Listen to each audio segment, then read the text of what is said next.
Hey guys, welcome back. So unfortunately the beloved little Golf is back in the garage, which can only mean one thing: it's broken. So in this video we are going to change the frost plugs on the Mk1 Golf.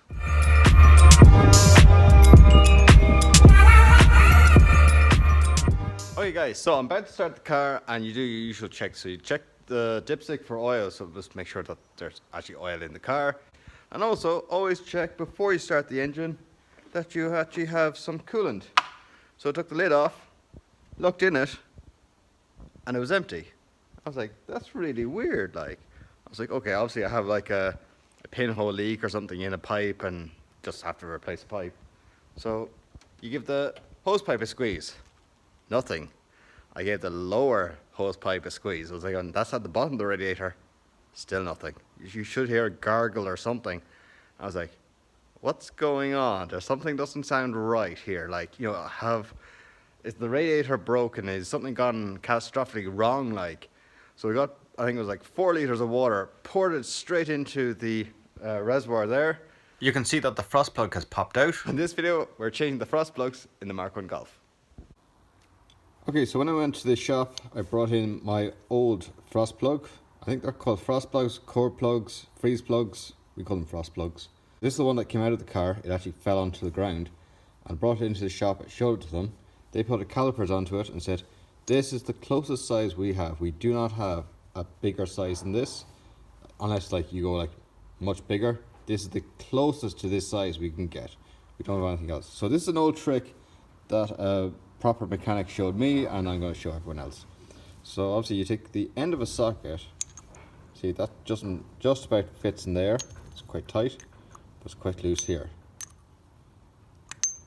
So we need to make this one a bit bigger so it's nearly loose in it. So if you're obviously making it loose on the inside, it's wider on the outside. And that's the problem, that my one is literally so loose it'll literally fall out if I put it in. So we get a load of random sockets and we can try both ends. That one's just too tight for the original, which also means it's going to be too tight for that one. That one there, yeah, just about too tight. This one, however, so it was 1 1/16 as a multi-spline on the side.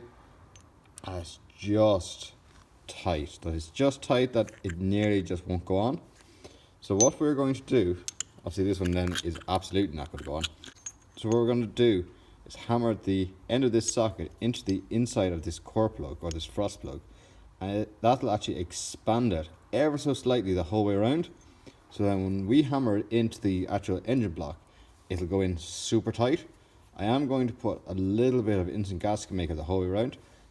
I did wonder this, are you meant to put instant gasket maker on it or not? Because obviously if it's a really tight seal, it won't leak. So do you or don't you put instant gasket maker on? Also, it's a freeze plug or frost plug. So if you instant gasket maker it, will it pop out when there's frost? And I don't know. I actually don't know the answer. I asked a few people and people have said both answers to me, so I don't know. See, there's no instant gasket maker on this one. It was literally in just so tight. It was a friction seal. So leave your comment down in the comment section down below. Do you think you should instant gasket maker this as well? Leave it the same size and instant gasket maker it, or expand it to this size and then don't use any? Leave your comment down in the comment section down below. So this is what we're going to do. We're going to literally pound, because that just about goes in. You can see it just catching the whole way around. So we're going to try and pound this into the inside of this, which will expand this out. It wasn't very interesting to take a video of, but now that I've expanded it out, you can just barely see it's expanded. We're going to go down underneath the car and hit it in. So we're underneath the Golf now, and you can see there are 3 holes here where the frost plugs or core plugs would go, and the middle one, you can see it's popped out. Very difficult to actually get the camera and the light in at the same time, but yeah, there's the hole. You can see a bit better there now. So what we're going to do is get a new frost plug and put it in. So now we have the frost plug offered up. We have a little bit of instant gasket maker the whole way around, and it's going in very tight, so that's perfect. Now we'll just get a hammer and maybe a socket again and just tap it all the way home. Okay, and it's in, finally.